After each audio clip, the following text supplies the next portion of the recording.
Yay. Okay. So let me introduce you, Sarah Garven from Scotland, born and bred. And Yep. we met each other on Instagram. I think we went to VetLed conference, didn't we? That's where we actually met. Yes. Yeah. Yeah. And then you reached out to me because you have a bit of the same story, been in vet med, burned out, and then you had a bit of a break and then came back and now so you're a bit the same as you, but tell me about your story. So you became a vet in 2001 and then what? Yeah. Yep. So qualified from Edinburgh Vet School 2001.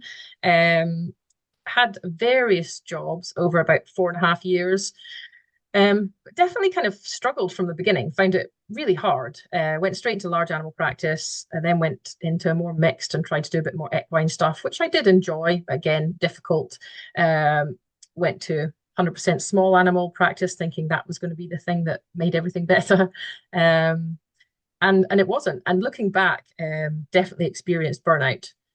But at the time, I did not have that word for it at all. I didn't know what it was. I thought I was just no good. I was broken. I couldn't do this thing that I wanted to do all my life.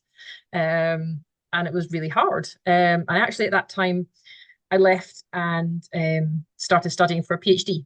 So I went to Edinburgh University and studied there. And so it was a break from clinical work and a kind of a bit of distance from everything. And during that time, I fell pregnant with my eldest child.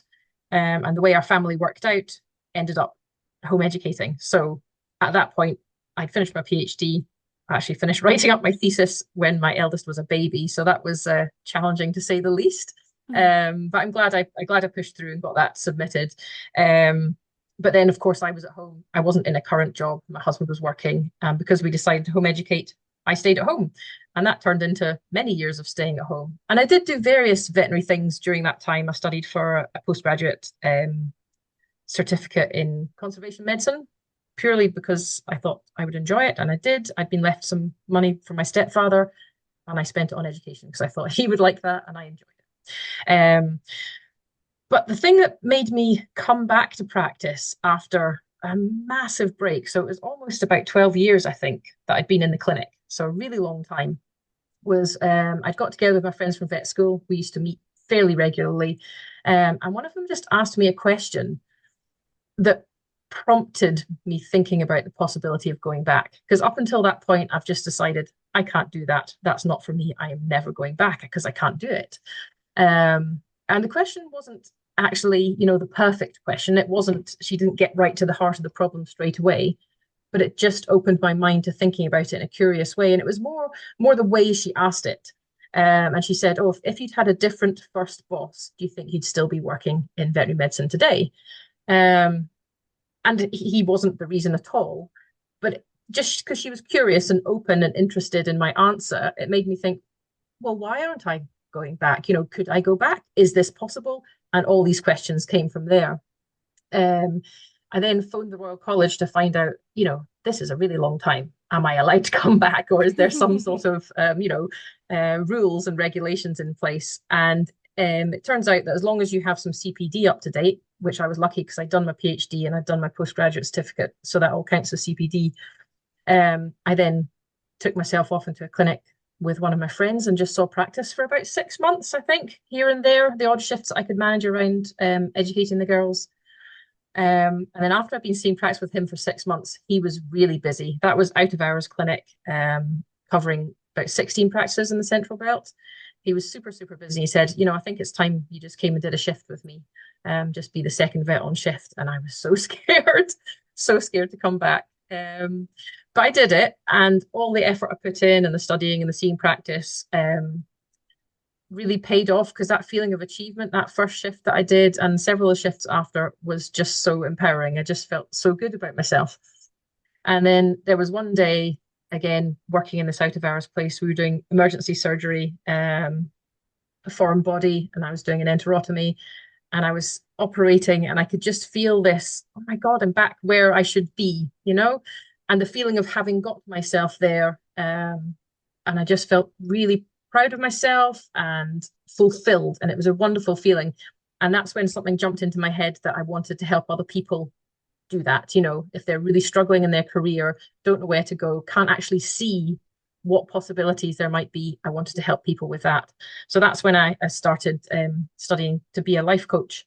and I qualified in life coaching. I also did some personality profile training, and I did the first aider in mental health as well. So I'm now working in clinic up here in Fort William and also running my coaching business at the same time. So probably a longer spread of gap than you had, but similar in the burnout and then coming back, but also doing coaching. So I think that's really, really inspiring because what I see in a lot of people is that we're very like square-minded about how it should be. You know, you graduate and then you work in a certain way and then you kind of work your way up to become a certificate or you do this or you do that and then you're successful. And any breaks are kind of when I've had people that have had literally to take sick leave because well, I didn't take sick leave, but I just took a year off because I had to, you know, my brain was about to explode. But people that literally take sick leave because of stress, they just see it as such a failure, you know, going away yeah, and how can I go back? And there's this big drama about, oh my God, what are people gonna think? And just the fact that you're like, no, I can take 12 years and do other things and it'll be fine, you know. Although you didn't yeah, think you'd be fine, you know, you went through some yeah. brain drama. But there was, I would like to ask you, because when we say burnout, I think we all have this idea that burnout is you work long hours, you work for a long time, and then in the end you burn out. But over the span of time, 4.5 years is not a long time, isn't it? And you went between different clinics as well. And do you why? What was it that when you look back now, that now you can see you weren't burnout? What caused it, and what did it look like? Yeah, it's tricky. I think the older I'm getting, and certainly having my kids, I'm fairly suspicious there's some sort of neurodiversity happening. I'm fairly certain I've got ADHD. And so I and I think actually the more I've looked into that, I think veterinary medicine attracts people of that are neurodiverse disproportionately. So I think there's a lot of us. So I think various things, as a new graduate 20 more years ago, you did get thrown into things a lot. So there was a lot of kind of the stress of just doing the job and not having a lot of support all the time. Um, there was just not feeling like you knew what you were doing on a Mm, regular basis. Um, and yeah, it's hard to know. I think it just really felt like I didn't have a handle on it. And I think my internal dialogue was, I have to be perfect at this. I have to have, mm, I have to be good at this. I have to be right all the time. And, that's how you be a good vet. You have to be right all the time. And of course, with years of wisdom, nobody can be right all the time. So I was putting too much pressure on myself, I think, and that just builds up and builds up. Yeah. And then the long hours and the on call. And I think another part of burnout for me was again around about the time that we graduated. Veterinary medicine was very much you qualified, you went into a practice, you did a rota that was maybe 1 in 4, 1 in 5, 1 in 6, depending on where you were, and you worked full time. And that's what everybody did. There wasn't flexi working. People didn't go part time. People didn't kind of run side hustles. It was veterinary medicine all the way right until you retire. And that felt like a trap to me. I couldn't, I kept looking, 40 years ahead and thinking, I don't want to do this same exact thing for 40 years. And I think recently there's been a lot more talk about that. And obviously, vets stay, go, diversify, and things like that have come out of those other feelings that people have had as well. Um, but yeah, not knowing where I could go, what I could do next, how I could possibly use my skills when I'd be aiming at this thing that whole time mm. felt very, very enclosing, very trapping. And it felt just too much, too much.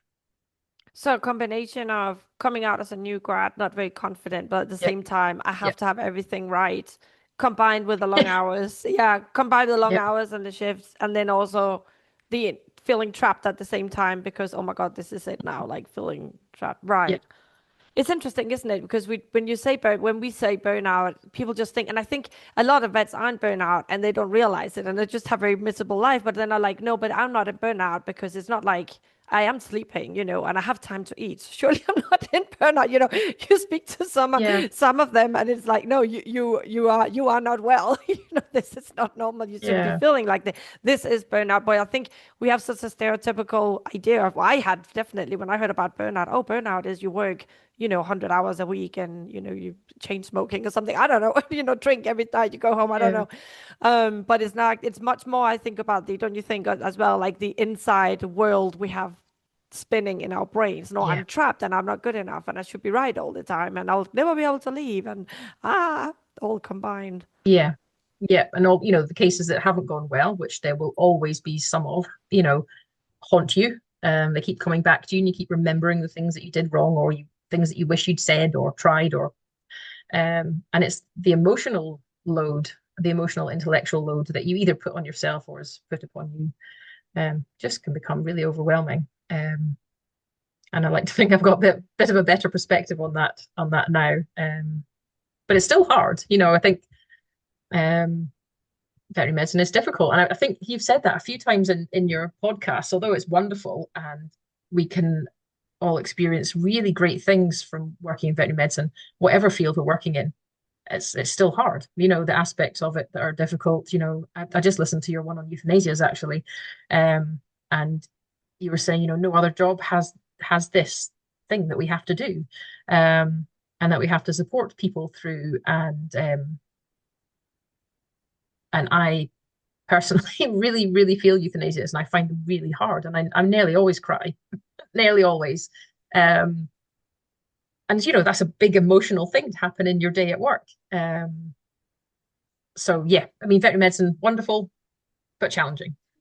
Very challenging, but I think it's Yeah, it's as long as we have the tools to, and we also that we know that we're not alone. It has helped me as well, knowing that other yeah, people, like, it is just a hard job. It's like, I don't know, if you're a special soldier, you get sent out. It's a cool job, but it's not easy, isn't it? I don't know. You see like yeah, children getting blown up, and it's never going to be easy. But if you have your community and you have other people with you, and you know that you're all struggling and it's hard, it just seems to be that bit easier, doesn't it?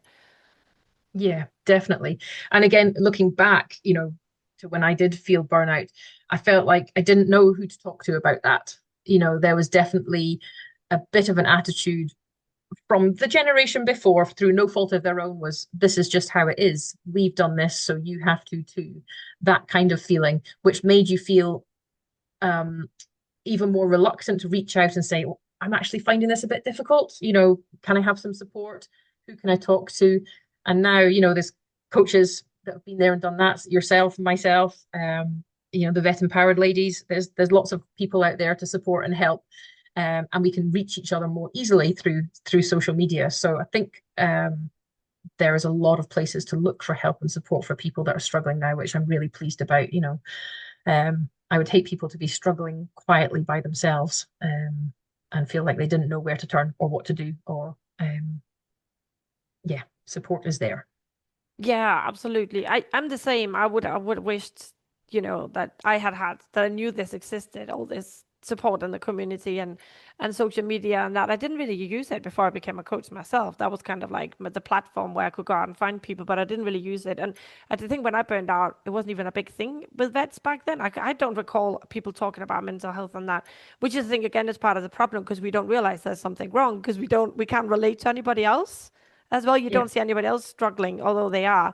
Um, what I find a problem as well is that people think that, okay, so the profession is challenging. They, of course, we're going to work weird hours as any healthcare provider, but they think that it's just they don't realize how much power they have in themselves to change their story, to change the narrative, to learn to set boundaries, to not be people pleaser. All these tools, they don't realize how much they can do, and I think that's maybe why a lot of people don't reach out for help because they're thinking, well, I just don't have. My problem is I haven't got enough time. So if I haven't got enough time, you can't help me with that. So why would I ask for help? You know what I mean? I think that's one of the Yes. barriers that we think it's the physical world that is making us feel a certain way, not our interior world that hasn't learned to cope with it. So why would you ask for help? Like, you can't come and do my work for me, so why would I ask you to help? I think that's a Yeah. bit the problem. Anyway, Yeah. Yeah. tell me about how did you became brave enough to go back into vet med? Because I think there's two things here. First of all, like, well, how do you even do that? And so that can inspire people that maybe have been gone out and thought I can never go back, and also the people that maybe are really scared of taking a break. Because I say to a lot of people, like, I think it sounds like you need a break because when you're in it, you Yeah. just can't see it. And I needed a break. You had a break. If most people that I've known that have come out on the other side and handled it really well now, a lot of them had had a break. But a lot of people are scared of taking a break because then that means I lose my identity as a vet. I'll never be able to come back. What am I going to do instead? And you can take a break for 5 years and come back because now you are an example. You've done it for 12 years. So do you want to tell us a bit Yeah. about that? I think that's the really interesting point you made there about identity. And I think that was part of how I was brave enough to come back, was because I didn't have to come back. It was through choice. I wanted to Mm. see if I could. Um, but if I couldn't, it didn't matter because I still had all these other things that I was doing. I was home educating my kids, and I had a community based around that. I'd done my postgraduate qualification, so I still knew how to study and learn and do new things. Um, and I think I just felt a bit more confident in myself through that time away. Um, and I think it was the lack of pressure. Like, I didn't have to go back. I was lucky enough that in that position, we didn't need my salary financially. So it was purely something I wanted to do. And of course, any salary I made would be wonderful bonus to ourselves. But it wasn't through pressure of you have to go out and earn some money now, because I would have found that really, really hard. So it was partly feeling more confident myself from having achieved other things and been in other environments, and experiencing other groups of people, other ways of life, wanting to come back, wanting to see if I could. And I think that one of the things with me is if I challenge myself to do something, I often do it, but I have to want to. It has to be the right reasons and not somebody telling me to do it. Um, so, and taking it step by step, just really, I didn't decide one day and then suddenly I was in the clinic the next day. I think there was a good period of about 9 months where I spent a good couple of months just thinking about why might I want to go back? Why didn't I enjoy it the first time? How could I make that different? Um, is it a different type of practice? Is it working with different people? So I went straight into out of hours actually. And that was quite good because you were just dealing with what was in front of you in that moment. So you couldn't overthink things too much. You couldn't look at your list of consults and go, oh my goodness, I can't remember anything about Cushing's disease. It was you dealt with what was coming in front of you. So that was good in itself. I was very lucky that I had, various friends around that I could go and see practice with. So I went to various different practices and just hovered around with them, for a number of shifts. To slowly prepare myself, remind myself of just the environment. Spent a good lot of time looking at the dispensary shelves because obviously loads of different drugs had come out that I'd Mm-hmm. never heard of. So there was time taken to kind of get myself back up to speed with all of that. Um, and I think it's easy to be brave when you want to, if you know what I mean. It was really scary, and I vividly remember, taking that first client in on my first shift and thinking, "Oh my goodness, I've got to take a history. I haven't done this for like more than 10 years." And not that it's hard, and not that I'd forgotten how to do it, but it wasn't second nature in that moment. So it was just taking time, doing it slowly, having support. Because my friend who was the senior vet in the out of hours practice, he was brilliant. He just really supported me, um, and helped me with everything and really got me back up to speed. He was happy to teach me things and support me when I didn't know what I was doing. And it was great. So that got me back up to speed. And then having done several shifts there, then COVID hit and we were doing the strange, consulting in the car park and then, taking the owners inside and phoning them in the car park and all that strange side of things. And that was very bizarre. But all of that gave me the confidence to then, when the rest of my family life decided that we wanted to move up to the west coast of Scotland and be a bit more remote, I felt confident enough to approach another clinic and say, hey, I'm looking for work. Do you need anyone? And so, yeah, it was a slow evolution, support, taking things step by step and making sure I felt ready, was how I kind of got back into it. I did spend quite a bit of time looking for other people that had done the same as me. And I didn't really find anyone that had had as long a gap as I had. And it wasn't until I actually came back into veterinary medicine. I've now met one or two people that have also had a similar gap. So it's not just me. It's not totally unheard of. Um, and it is usually women that have taken a break to either look after children or do something totally different. But yeah, there's a few of us out there with our more than a decade gap, and we've come back. I think that's so lovely to hear because that would inspire people that maybe feel trapped in vet med right now. And I have spoken to a few, and it is horrible, isn't it? When you because when you feel Yeah, like exactly what you said before was key. I have to like that pressure. I have yeah, to. There's just nothing. I don't want to do anything because like obviously I have to wash the floor, whatever, like have a shower. But yeah. but being in a whole career just because of pressure, it's just awful, and that will burn you Yeah. out completely. So you didn't become a coach until after. So how did you deal mentally with the what will people think? What are people thinking that I took this career and I didn't now I'm not working at it, and how will people think about me going back so slowly? How did you manage all that? Because that would give a lot of people a lot of drama. The going back and wondering what people would think about me going back. Um, well, I think I had support from my husband and my immediate family, and all my vet school friends were really super supportive. So I didn't really meet anybody that was kind of overly challenging in their beliefs. Everyone was supportive. I think there was some surprise, I guess. I think because they knew me, they knew that I'd said, "Oh, I'm never going back. It's never happening." Um, it was harder leaving the first time and telling people I don't want to do this anymore, or I can't do this anymore, which is what I believed at the time. Um, doing the coaching, I just had such a strong belief that I could help other people, that I don't think I really minded anybody's opinions about whether I could juggle veterinary medicine and coaching at the same time, um, or whether it was too much, or whether they didn't even match or overlap. Again, I just had a really strong belief that that is the right thing for me to do, and that there was people to help, and that was really the motivation behind that. I think motivation can be really strong when you're not actually the main part of it. If it's about other people, supporting Mm. other people. And we're in a career where a lot of us are drawn to it because you're helping other people, you're helping animals, and you're helping your clients. And I think um, being of service is a really strong motivator.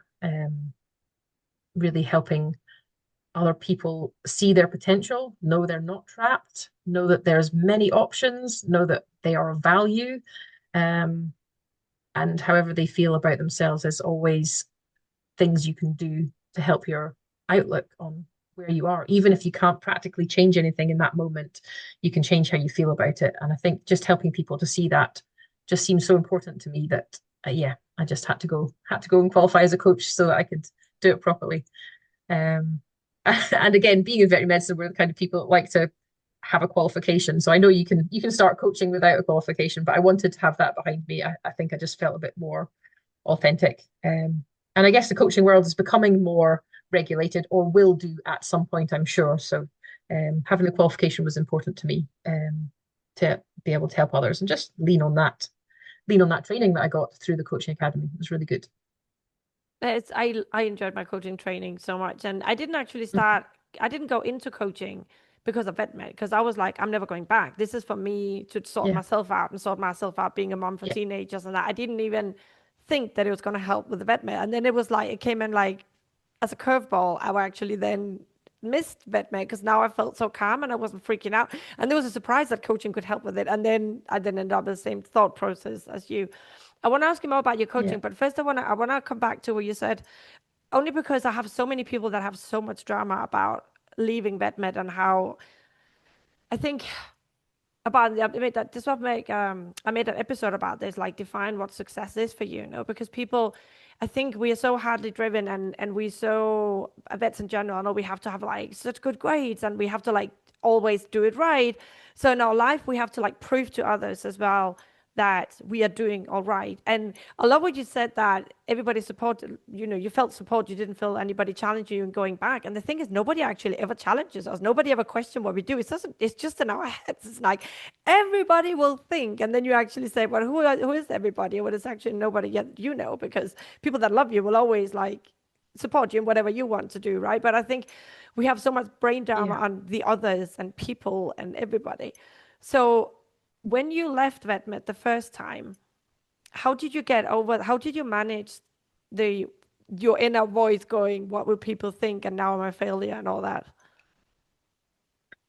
Honestly, I don't think I managed it very well at the time. Um, I took I applied to do the PhD and I got my PhD position, and um, that didn't start for like 6 months after I left the job that I was in. And in that 6 month period, I actually took a job in a car garage. And it was just, I knew I needed a total break and something different, but I kind of masked it as, oh, I need to gain some more office skills and computer skills. So when I do my PhD, I'll be ready. Um, I think like it deep inside, we always know what we need. And it's sometimes we cloak it in something else to justify it to other people. Yeah. Um, so yeah, I did 6 months in a car garage, which was brilliant. It was a total break working with utterly different people, and I did learn computer skills, which I really did need for my PhD. Um, Leaving veterinary medicine was really hard. You know, I'd wanted to be a vet since I was 7, so I could barely remember a time when I didn't want to do it. And then suddenly, this realization that every single thing that I had done from the age of 7 almost has brought me to this place, to this thing that I couldn't do and I couldn't manage, and I was just struggling. And at that point, I thought I can never do this again. You know, I've totally messed up my life, as it were. Um, Mm. Doing a PhD was it was really good for me. It was a totally different kind of aspect of veterinary medicine, and studying. Unfortunately, I had a couple of life challenging moments during my PhD. I lost my grandfather and my mum while I was studying for my Oh. PhD, so that made it really hard. Um, and then fell pregnant. And I fell pregnant within the last year, and I thought, that's fine. I've got a year to go. I'll get this written up while I'm pregnant. This will be no problem at all. And then I spent my whole pregnancy throwing up, being sick the whole time. So I had to take a whole year off just to be ill, basically. So then that meant I had to write up my thesis when I had a tiny baby. So um, that was a challenging time too. But I think going into the PhD, there was part of me that's like, oh well, I can justify leaving clinical practice because I'm still in veterinary medicine. I'm still doing something in the profession. You know, I'm not totally wasted my degree, and that's something that kind of upsets me. I hear that a lot. People saying, oh, you've wasted your qualification or you've wasted what you've done till now, and nothing's ever a waste. You know, it always builds part of who we are, what we're doing, what we've learned.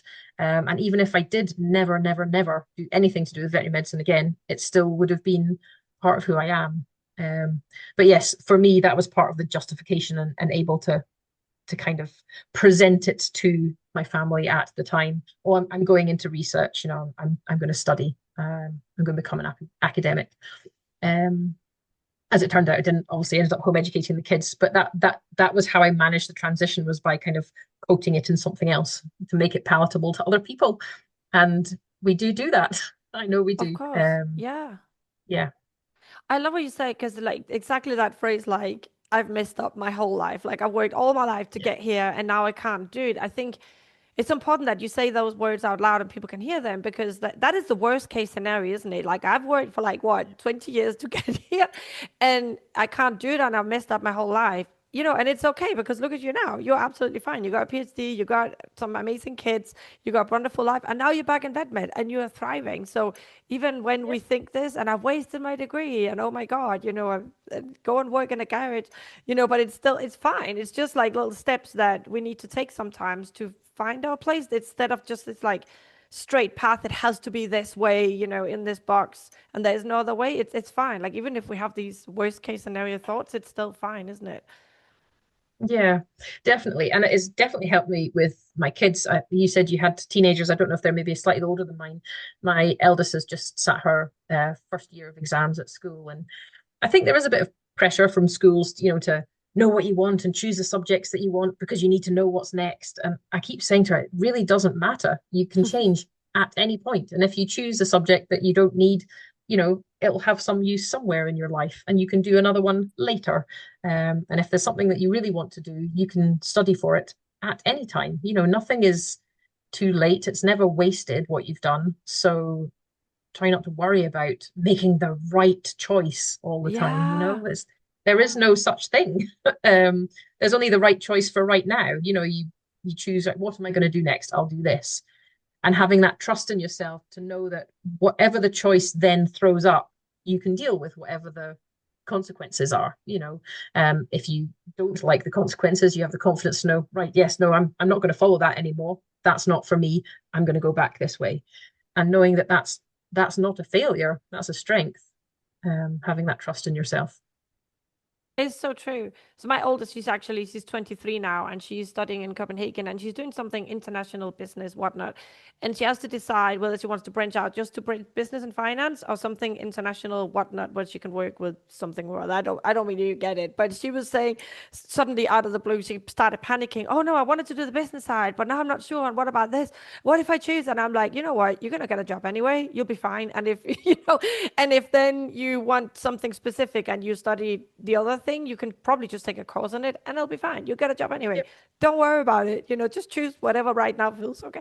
I have no drama around it. And I think it calms them down as well, seeing that I'm not like, no, you need to choose well now because, I think the worst case scenario is probably if you study, for example, a lawyer or something, and you hate I don't know, I said 8 years or something crazy before you could start work. If you do that and you hate studying the whole time, then I think you've wasted Yeah. 8 years because you hated every minute of it. And then you end up working in Yeah. something you don't like. That's terrible. So if you start studying something you Yeah. don't like it, just study something else. Like you said, don't keep going. Yeah. I think Yeah. the sunk cost mentality, that is really devastating, isn't it? I've invested all this Yeah. time and money and so now I have to keep doing it. And you're just sinking yourself more and more, right? Yeah. Yeah. Definitely. Nothing we do is ever wasted. It's never the wrong thing. In terms of, career choices and what to study and when, which clinic to choose. And it's never the wrong thing. Even if you go and work somewhere and, you don't fit in, or, your colleagues aren't the right fit for you, or the workload's more than you can deal with, or you don't like the way they set up theatre or anything, it's not a disaster. None of it's a disaster. And I think having the ability to help people with that mindset is one of the things I really, really like about coaching. So yeah, everything is fine. All will be well All is will be is a phrase well. I use with my girls a lot. Yeah. Yeah. Yeah, and it always is like in hindsight when we look back at terrible situations when we're in them, they always like now it doesn't Yeah. seem that important, right? But it's true, Yeah. like nothing is wasted. So I don't even know how many years I had my own clinic for in Spain, and I completely crashed and burned with that. I could not make it financially run, and it was just like the Spanish government is not super supportive for entrepreneurs in the best of times. And now looking Hmm. back, my husband is like, "Oh my God, you wasted so much time there. You couldn't." And I'm like, "Oh God, no! That the school of life of having that business Yeah. and having employees and having to sort everything out and organizing and like brick and mortar building, that was I would not. I can use that for everything now. And I know how business work. I know how hard it is for entrepreneurs. There's so many aspects of life when you're an entrepreneur that you just never get to that if you don't have your own business, right? So even if Yeah. I don't have any money to show for it, apart from all I have is like a lot of good friends I made with the clients and the people I work with. But the stuff I learned, that like no vet school, no MBA could have shown me what I learned through that. So for me, that's exactly like you said, it made me the person I am today as well. Um, Yeah. yeah, Yeah. Sometimes you just have to go through things to know what they're yeah. going to give you. Yeah, Yeah. exactly. Yeah, in Yeah. hindsight, I learned a lot from that experience. There's a Yeah. lot of memes on Yeah. Instagram, isn't there? Like, okay, universe, can this year be the one, a nice year, not all the like learn more Yeah. about yourself? Yeah, it's so true. Yeah. Yeah. Yeah. Sometimes it can seem a bit much. And that's why I think coaches are great because I can definitely still I'll get more brain drama around personal stuff now. Like for example, if my husband if he's quiet or something, my brain will straight go back into the old patterns of, oh my God, he's quiet because he's mad at me. Because like literally at the end of the day, if he hasn't talked a lot to me, I'm like, he's gonna ask for a divorce. That's my brain, right? So I need Yeah. I still need coaches to kind of talk me down and say, like, look, why are you making up these stories in your head? But um I think because the universe is always going to challenge us, and once we then get better at one thing, then there's going to be something else challenging us, right? Yeah. Yes. So Yeah. It's never ending. The learning. Yeah. You never get everything sorted at once either. There's always something that you're working on or understanding more of, or yeah. trying to get a grip on a bit better. I think actually vet med is it's the impersonation of that because I've been at vet now for I don't know over 20 years and I've been in work in emergencies I don't know how many years and still so in my week of shifts with 7 shifts like every week I will have 1 or 2 cases of something I've never seen before and I still go like how is it possible that I can still see things where I'm like, I have not seen that before. I had never seen that before. You know, what the hell is this? And you Yeah. read up and it's like, oh yeah, it exists. But how did, you Yeah. know, so you can never get it right. You can never know everything. You in vet med, you're never gonna get to a point where you can work a month, you know, and you have seen everything and you know everything, and that's just or an owner will surprise you with a story. There will always be something that you were not prepared for, right? Yeah. And I think the because of research and all the new equipment and everything that we have, there's a lot more that we could know. You know, there's so much more knowledge. I can't remember the data, which is going to make this fact less effective. But I remember looking at one saying that, 20 odd years ago when we were at vet school, there was this certain amount of knowledge, say, 20,000 facts or whatever it was.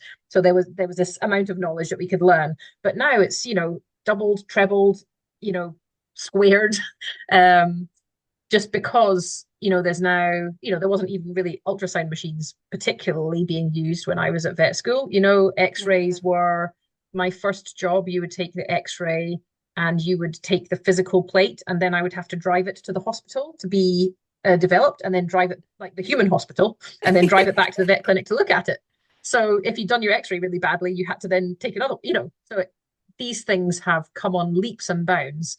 um, but there's so much more knowledge to be had with that. So, new grads today have so much to learn, just factual stuff that even, we didn't have. There's more drugs, there's more treatments available, there's a lot more scientific research that we could be reading. And if you're one of those people that beats yourself up about not knowing every single thing about everything, you could go mad trying to read all the papers about every single type of case. So yes, it's easy to not feel like you've got your finger on the pulse at all, just because there is so much knowledge, and being able to again trust yourself to know that you know where to find the information and still know how to approach a case, even if you don't know what it is. Again, is one of these things that is really helpful.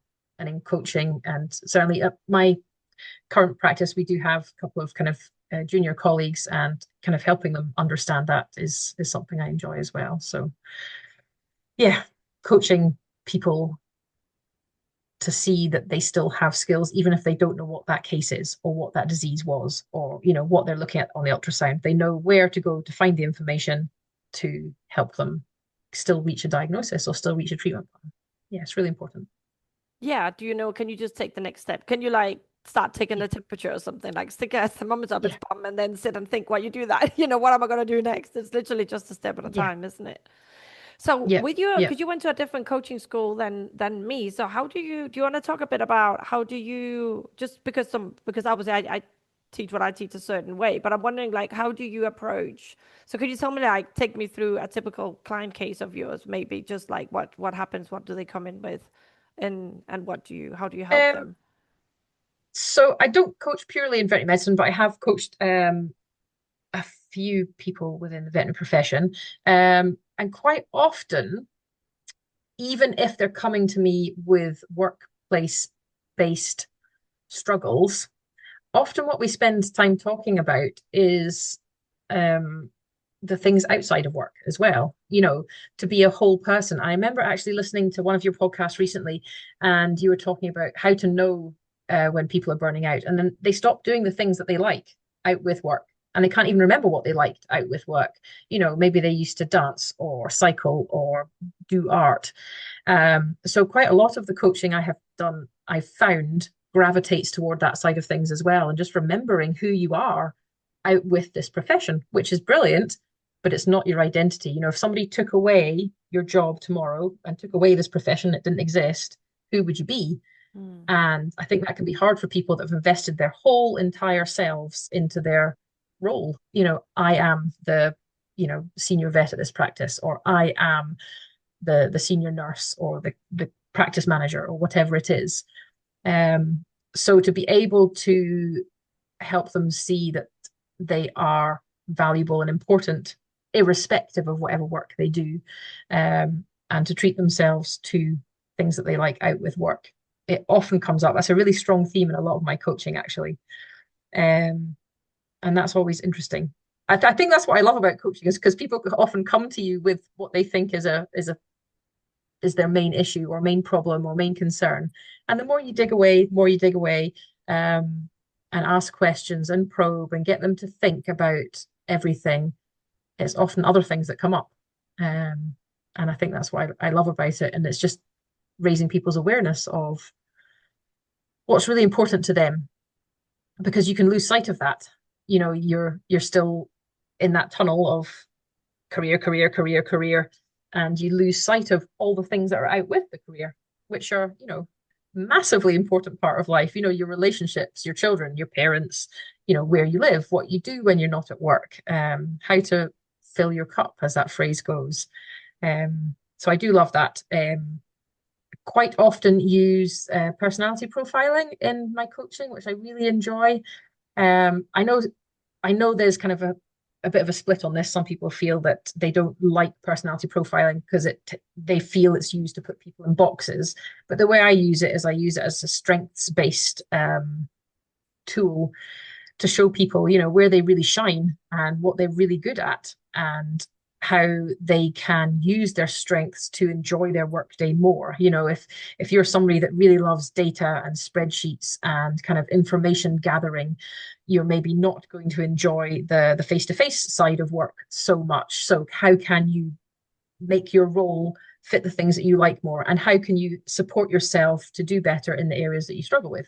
So I use personality profiling for that, and I find it really interesting because we're all so different, but yet we want very similar things from life. We want to feel fulfilled and happy and loved and safe, but yet the way we understand those things is different. So I always like to do that.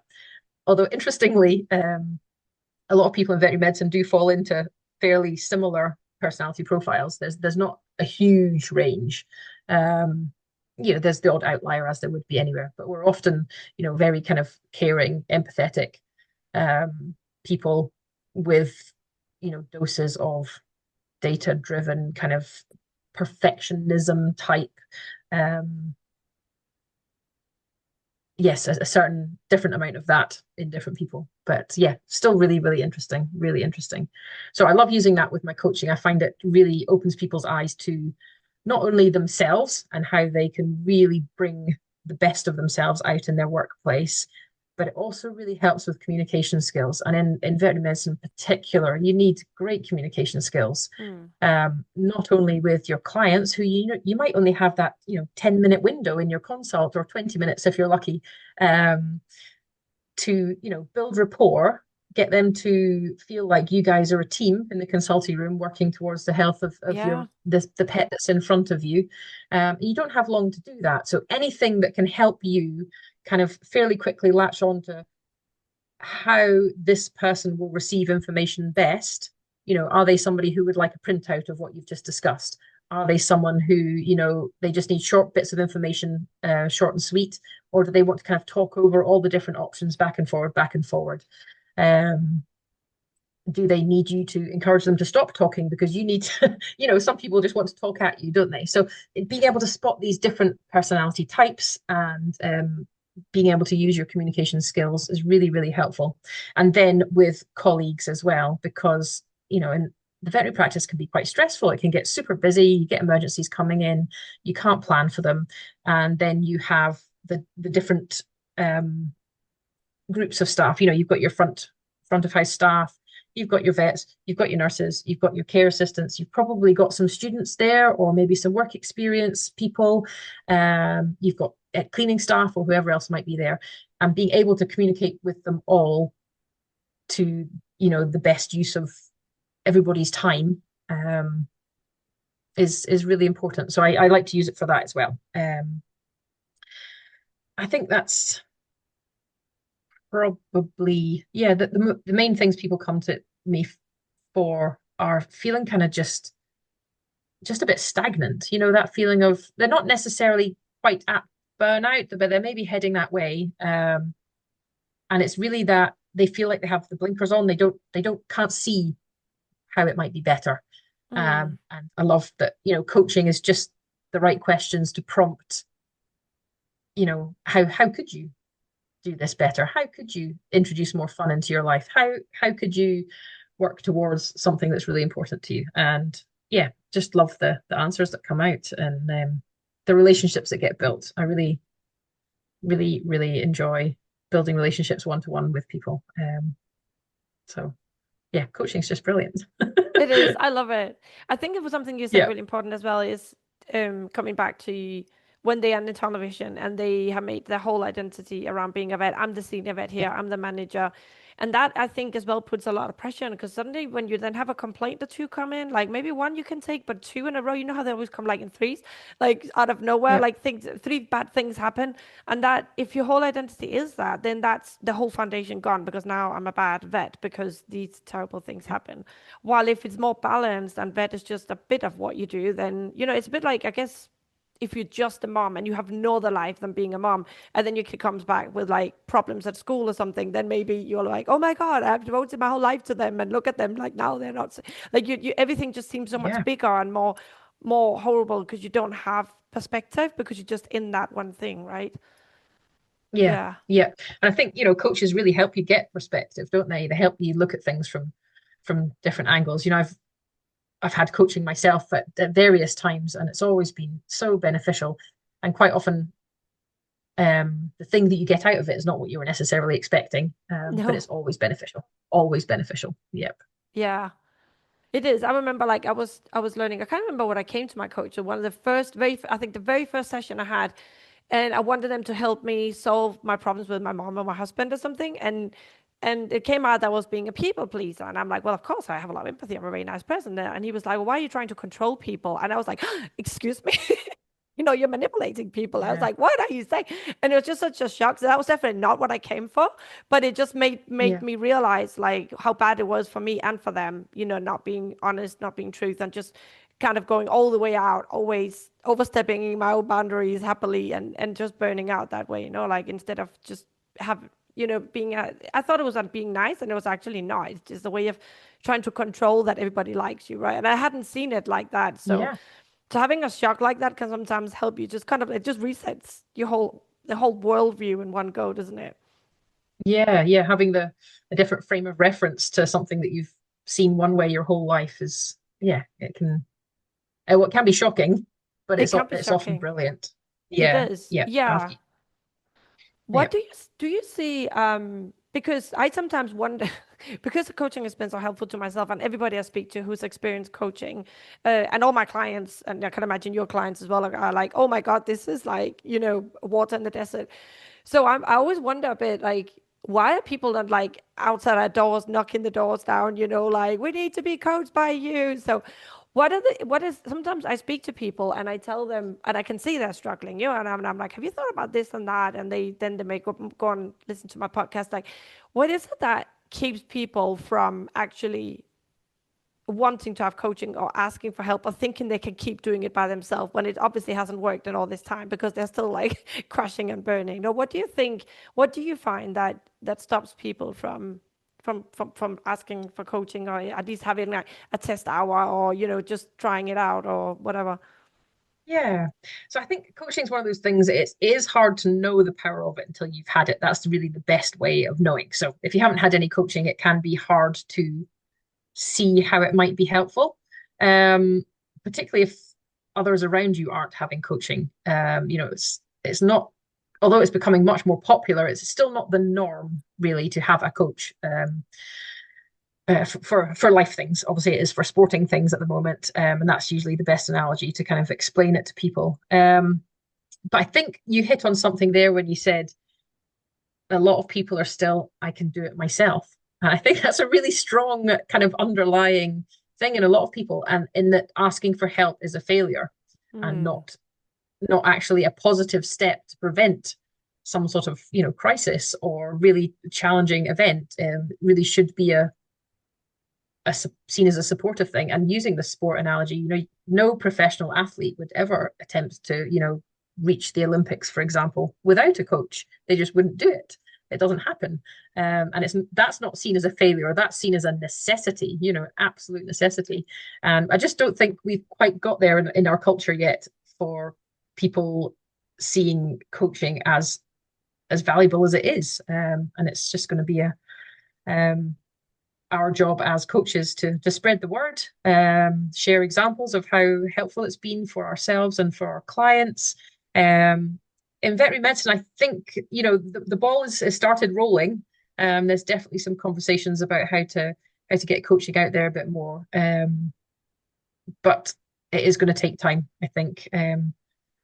It's important for us to be speaking out. I think, your podcast is perfect for that. I think I love the title of it because I feel like that's the kind of thing that people will Google when they're struggling. I'm overwhelmed in veterinary medicine, and Yeah. hopefully they'll find your podcast and realize that they're not alone, as we were saying earlier, and also that there's help out there in various forms.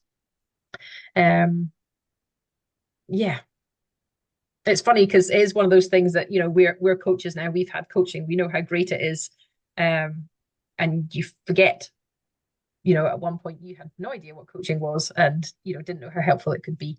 And we just need to take ourselves back there and remember what would have helped us realize the power of it. Do you feel you have to kind of convince people that coaching is helpful? Or do you feel that once they have seen a little bit of your work, they're like, yep, I'm on board?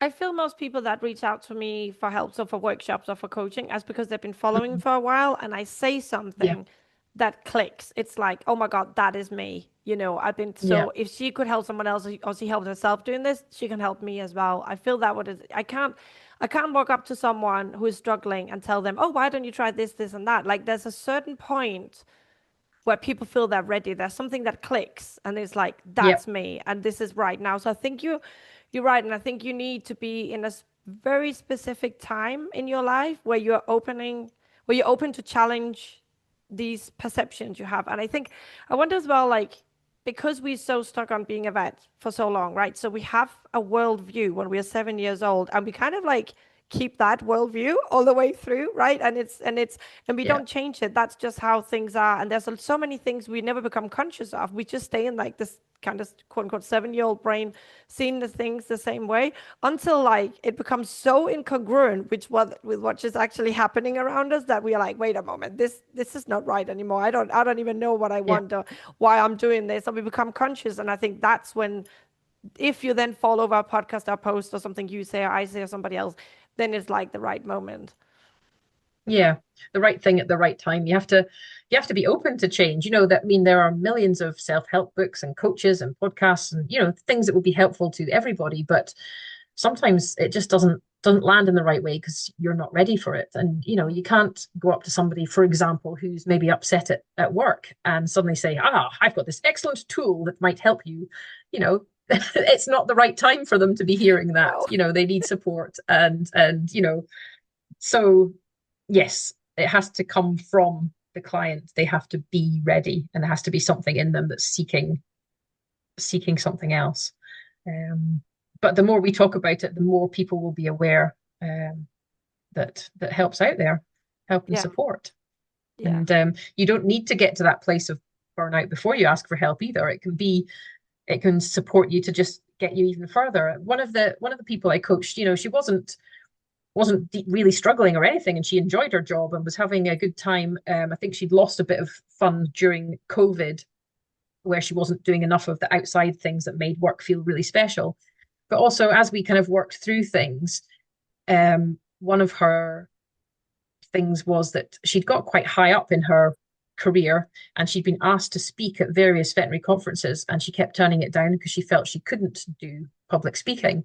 And through coaching with me, and I think she had worked with another coach as well, she eventually managed to stand up and speak at a conference, and she's kind of gone from strength to strength. And that wasn't one of her goals. So it was almost like she was already at a good level, but with extra coaching, it boosted her up to the things she hadn't even thought that she could do. So you don't need to be really struggling to reach out to a coach at all. It can it can just give you that extra boost to really, yeah, get you doing things you didn't even realize you needed or wanted. And really seeing your own strengths and seeing what you're capable of, I think is one of the best bits for me when people realize how capable they are, um, and what they can bring to the table wherever they are. I think that's my favorite bit. I feel the same. I feel I have two groups. I have the group that is a bit like, I'm not quite happy on this. I think this could be better. And then, so they are already sort of at neutral, and then you can take them like, now they're like enjoying life. Like, so the people I've had like this, they're Yeah, just doing all sorts of like really nice stuff now. And then I have the ones that are burnt out, they're having panic attacks and they literally have to go sick leave. And then it takes yeah, like, so I work with people, I have like, I think it's you 12 sessions. So it's 3 to 4 months, depending on how many sessions we have in the month. And it can take us like 2 rounds of that to get them up to neutral, just to be functioning and yeah, actually believe that they are worthy of life, even if they're not vets anymore. And then from neutral and then going to the next level. I mean, it can easily take 12 to 18 months when you're all way down in the hole, but coaching will benefit them at any level. It's just going to take a bit yeah, longer if you're down in a hole and you're already burned out. If you can catch it before, you can get to that amazing life much quicker, no? But yeah, it's beneficial at any level for sure. yeah, yeah. So where can people find you if they like really resonated with how you were talking and the personality things and that? Like where can they reach you? So I've just spent a bit of time making my website. So it just went live last week. So that's sarahgarvencoaching.com. So you can find me there. And on my website, you can find links to my LinkedIn page and my Instagram and my Facebook. Um, yeah, so all the links should be on there. They should all be working. So yeah, I'll I'd love put to see that you on in my the new show website. notes. Yeah, Yeah. it's great to see people checking out the new website And how do you work with because I'm people? not. Like if they go on there, what are they gonna find? Is that like a bit like one to one like I do, or what is it you do at your workshops as Yeah, well? so I've What do you got do? I've got a few things that I do. I do a one-to-one package at the moment, and that's usually kind of similar to you, about 3 to 4 months of support. We do fortnightly one-to-one sessions. One of those will probably be a personality profile session, unless you've already had one done, and then we'll work through um, whatever it is that you're kind of bringing. But like I say, surprises will always come out. So yeah, one to one is a fantastic way to work. I also just do a one-off personality profile session. So if you're interested in the whole personality profile disc, and how it works and how it can help you, that is literally just a 1 hour session with me. There's a little bit of coaching in there, some communication skills, and you get your own personality profile emailed to you at the end, a full big document. And then I've also relatively new. I have worked with small groups, so less than 10. I've done this with a veterinary business, where I do all their personality profiles and then we look at it as a group dynamics to see how their team could function better, which is really, really interesting. And I love doing that. But that's fairly new, but that will be available soon as well. So if you're a small independent practice, maybe that might be ideal for you. That sounds really exciting. I can imagine how that could go actually quite well because people would be interested in see what their personality profiles are Yep. as well, as Yep. opposed to a clinic owner just saying, "Oh, you guys are all stressed out and you're not working properly. I'm gonna get life coaching and fix you." And then I feel people can be a bit like stuck on that because then it's a bit like here's a pizza and a life coach, you know. But if you do the Yeah. the personality thing and do it like that, that sounds like a really nice way to do it. Yeah, it's good. And if everyone's open to sharing their personality profiles with each other, it's a really good way of opening that conversation with, Mm. your colleagues. Maybe, again, we're kind of getting into the types of communication skills that I go into, but it could be, you might have a colleague that likes to send really long, wordy emails, and you might have another colleague who likes to just do like 3 bullet points and that's it. And they get frustrated with each other because they're communicating in different ways. And it's just a way of seeing what other people's preferences are, and is there a way you can adjust your communication to make it easier for your team as a whole. And it's not about making yourself something different, it's about being aware of other people's preferences for the good of everyone. So I love doing that. It's really fascinating. That sounds amazing. Cool. I'll put all the links in the show notes so people can find you and I hope to speak to you again soon. Maybe you said as well about doing a workshop together or something. That would be pretty amazing. We'll have to sort That would something be out. really good. I would enjoy that. Yeah. Thank Yeah. you. All right. Well, thank you so much, so for coming on. No problem at all. It was lovely to chat to you. You too. Take care.